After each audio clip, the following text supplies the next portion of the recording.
Hello. Hi.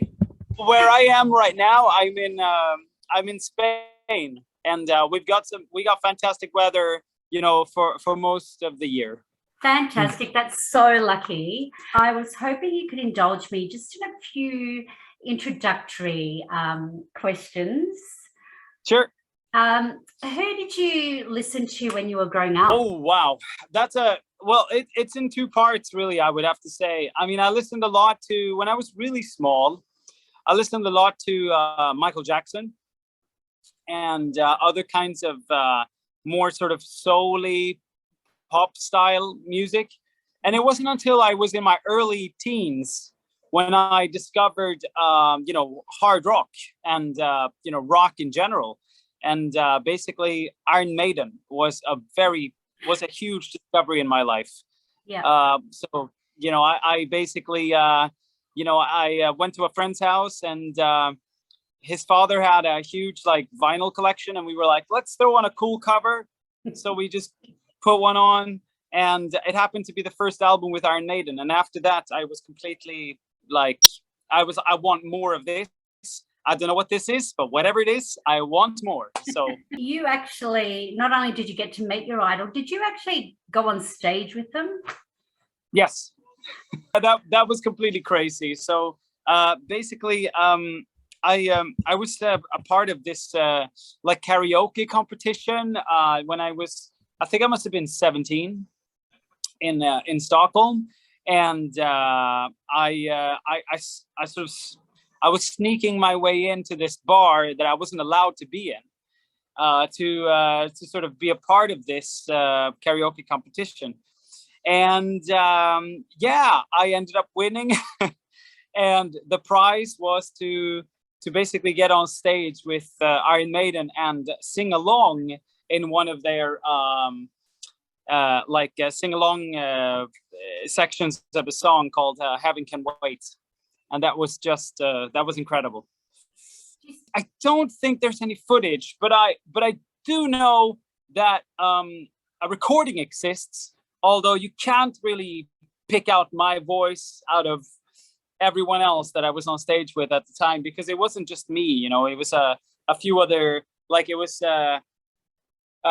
backstage area people, friends, all kinds of stuff, because like the part of the song is like it's like a big choir sounding thing, it's like, whoa, like everyone singing together. So but the memory is with me, and will forever be. That's amazing. Since then, have you met Bruce or the guys again?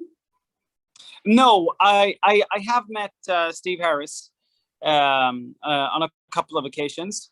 I was kind of like, I was a little bit of a stalker, because, in those days, when I was like 16, 17, I still am a huge Maiden fan, but back in those days, I used to like travel around, go to several shows and wanting to know everything about them. So, one of those diehard fans, got the patches everywhere and, all that stuff, all that good stuff. And you probably have a lot of stalkers now doing the same to you. Well, I don't know. I guess there are maybe some, like a few, but it's such a cool thing. It's a wonderful thing about music to sort of touch people in this way, and to I've been there myself as well. I still am. You put me in the crowd in front of a band like Iron Maiden or whatever, and I'm still that guy. So I understand what it's like. Well, I don't really call them stalkers. I call them real fans. Yeah, exactly. Like that's a good it's a good way to sort of dispel that, because I think that it's very easy to get completely captured by music that you love. It kind of takes you away to a place, whether it's a memory or a time of your life. and I think it's very easy to label people as stalkers, but in reality, they want to know more about that feeling, whatever it makes you feel. It's yeah. No, that's very true. And I really think that music even saves people. So, oh yeah, yeah, oh yeah, yeah, definitely. It saved me many times. yeah, like most of us. Yeah. So H.E.A.T, is it an acronym? Well, yeah, I mean, it's something that we created a very long time ago, and we were basically creating the band, and yeah, the name is Heat, and we're gonna stick to that. Yeah. Yeah, and that's it, and that's all I got to say for now. Does it stand? Because I can't find it anyway. It's like, does it stand for heavy?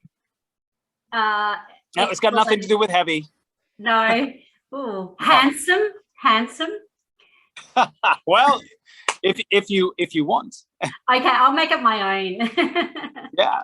Yeah. All right, handsome, eligible, Adorable. T. Yeah. Go team. on. Team. But just going back to that, there was a reason why you put the full stops? Well, yeah, I mean, definitely. Yes, absolutely. It's twofold, really. So it's the significance itself, but it's also it was a good way for us as well to create a more unique name for ourselves as well, to set ourselves apart a little bit more. So it was kind of like two birds with one stone, if you will. Yeah. Okay. I'm not going to ask anymore, but when I see you in Melbourne, just let me know. Yeah, well, yeah. Great. So, I mean, you've got such a powerful voice. Did you train at all, or is it just natural? I mean, look, I think life gives you a kind of training, coming across different people, being inspired, being very inspired, in fact, that trains you as well, in a way, like you come across other singers or other people, and they make you want to do better. They make you want to exceed yourself, right? And so I think that's a kind of training. And but as far as that goes, I mean, that's the only kind of training I have, for better and worse. So that's how do you protect your voice? I don't know. Maybe I should, but I haven't really. I kind of. It's a bit of a. It's a double-edged sword, really, a double-edged blade, because I find if I don't use my voice and I don't harass it a little bit, it's like it's easy to go a little soft, to get comfortable. As a singer, I feel like you need to exist on that edge. It's like where it's like you've got control, but yet you don't. And that's how you create that sound. And I think that a lot of people, a lot of singers that I really look up to, and I think that people really enjoy listening to, they exist in that land, in that kind of weird. It's like when you go for it, with your whole body, and you don't hold back, and that's how you create the best possible sound. We all have that unique sound, whether you're a singer or just a person who likes making noise. It's like we all have a sound that we make, but it doesn't really truly come alive until you put yourself in that position where you have to be you, and there's nothing else to it. Yeah, I'd rather be listening to you than me, though. So well, it's those things are always subjective, right? And yeah. I really love the highs you get. I just think they're amazing as well. Cool. Yeah. Thank you. Unavoidable question. What does it feel like going back into the band you started and then left? Well, I mean, for me, it's it's like living out, a dream that I never really got to see through back in the day. Now, so when I left the band, I believed that it was the right decision, of course, and I'm not going to sit here and say otherwise, but it's definitely something that has been growing with me to want to get back on stage, want to reconnect with the people, the fans who listen to H.E.A.T, and new fans that we have yet to have discovered. Whatever it is, like, to share that music with people is such a pleasure to be able to do what it is that I do, and to be able to join the guys again and have another go at it. It's just, it's incredible. It's the stuff that, it's the stuff that you only see in movies, to be able to do stuff like this. And it's just incredible. I think that when it all kind of came to me, when the guys approached me and they asked if I wanted the position back, it was something that I didn't have to think twice or anything about. It was instinctive, like, of course, like, it's absolutely. That's fantastic.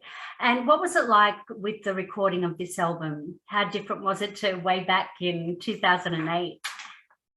Well, I would say that it was quite, it was new, but it was also old and familiar at the same time. And with this situation that we were in, with the pandemic and everything else, it kind of accidentally gave us an opportunity to have this time to sort of reconnect through music again, and have an opportunity to make an album that we wanted to make, that we never really had the chance to make back in the day. So for us, it was just incredible and so much fun. We had a great time making the album. Great fucking time.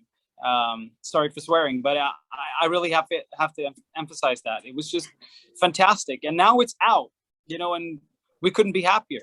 Yeah. I love the latest album.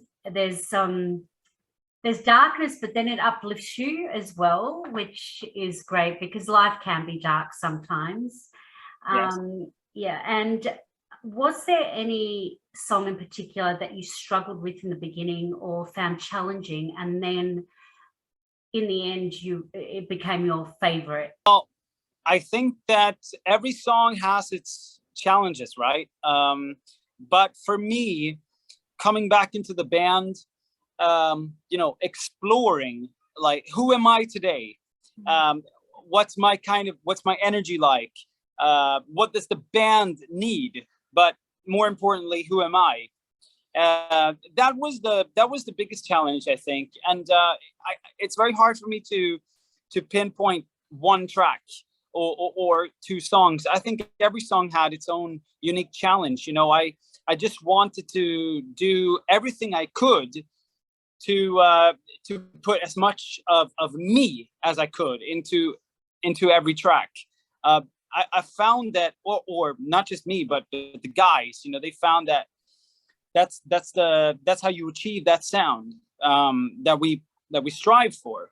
But if I had to pick a song that was kind of challenging in a way, I would have to say it'd probably be maybe One of Us, or I don't know, Wings of an Airplane. Maybe we don't really write lyrics out of our own perspective, as it were. We try to have a more generalized overview, like whether it's we draw inspiration from friends or life situations, but there are a few songs that have been directly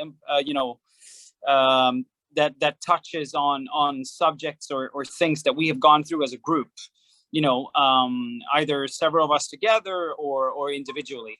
I can mention a song as an example. So we've got Tainted Blood, for example, and that's a track. Yeah, it's a track that is very much about discovering your own mortality, but also learning how to overcome that, and how it makes you stronger. And that's basically directly inspired by a situation that we had to go through as a band when I was struggling a little bit with my own health and my own demons. Yeah. And but we got through it. Are you okay now, like with all that? Yeah. You're 100% Yeah. health-wise? Yes. I'm very thankful for that. And but obviously it was a trying time, not just for me, but for the guys in the band. And when you have like an obstruction, a physical obstruction that kind of prevents you from just doing what you do, whether it's on stage or off stage or whatever, it can be very, very difficult to deal with. I mean, and not to mention, another guy who's just gone through an incredible journey. You talk about Eric Grönvall, for example, who basically gets off the band and then goes through that, exactly what I'm talking about, but it's just crazy. And it's incredible how he's managed to get back to the top of the world. I think that it's it's that weird thing in life, but the best way to deal with any of those situations is to try to look it in the eyes and just deal with whatever you have in front of you and take things step by step and lose yourself in music. Well, I mean, music is one of the best, I would say, it's one of the best therapies out there. I mean, no matter what you're trying to overcome, at least for people who enjoy music, not everyone. I mean, there's so many different art forms, but music is definitely one of the stronger ones out there, I would say. Going back to Wings of an Aeroplane, because that is one of my favorites. And you write, some days are harder, but I'm not giving in. I really like how you discuss the fact that, people go through things, but there's still light at the end of the tunnel and things like that. Yeah, exactly. I mean, it's that I like what I like to say, and it's something that kind of brings me a bit of inspiration as well. And I think I've heard it from someone else at some point. Most of the time it's like that. It's like the toughest the toughest days or the toughest times, when you really apply yourself in those situations, it makes the easier times just joyful. It's like you can just be, you can find peace, I think. So when things are rough and when things are tough and hard, that's when you really got to apply yourself, no matter what it is, because that just makes the rest of it so much easier, in a way. I know it's rich to say that, just as at a drop of a drop of a dime, but it really is true. And it feels like you have lived it, so you're speaking from something you've experienced. Where do you find peace? Peace. Well, this is weird. So I like to be in the center of like a hurricane. So it's kind of, I find my peace when I have to, like I said, it's like I have to apply myself enough to feel like I have earned that peace, and so I find my peace with writing music or taking some time off to recharge my head, to get in the right space to explore different kinds of expressions, whether it's music or exercising or whatever it is. But it's a careful balance, really, and I can't really pick one specific example. Like, this is where I find my peace. That's it's hard to pinpoint. I would say I don't really find peace on stage. It's what I find on stage is like it's life, like energy, life. It kind of it's almost like eating. Yeah. Well, I've got a special question for you with that. How would you describe H.E.A.T the sound of heat in food form? Oh my God. Well, it's definitely some kind of fusion. Wow. I don't know. Oh, maybe it's some kind of, it's definitely got some West Coast, maybe California, you know, some fusion going on. Australia, it's not like you got a lot of fusion food in Australia, don't you? We do. I guess we'll find out, you know, once we come down to Australia and maybe eat some of the fusion food down there. I'll be able to give you a better answer. Okay, and but definitely something yeah, hot. Definitely something yeah. Well, hot.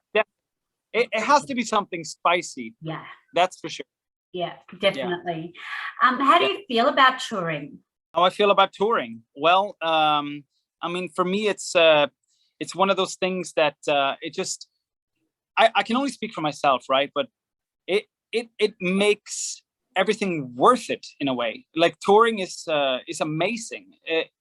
It's the best feeling when you're able to just move from town to town or city to city, and you know, have this expectation, you know, to go out there and meet all the people that you can share this experience with, you know, who not only enjoys your music, but maybe they don't know you yet. And you know, it's just like coming across different people, different backgrounds. I love it. And to be able to discover new cultures, and it's too many things. Too many things. Why is it taking you so long to come to Australia as a band? Yeah, I don't know. I mean, but it's a pretty big it's a big leap to travel across the whole world and play. You know, for a lot of bands, I think that when you come up in, no matter where it is, like a smaller city like Stockholm, for example, and you have your band and you play, and usually it's locally, and then you start doing the European tours, and it's like, it's accessible. You don't have to take a flight that takes 25-30 hours. Like, I mean, there's a lot of things to come in, right? And when you're able to basically get on a flight and go all the way across the world, it's kind of a big achievement, you know. And we are incredibly excited about going to Australia to play our music. You know, it's so cool. Yeah, it's exciting. We can't wait to see you. I've just got one more question before we finish up. What is your scene? My scene.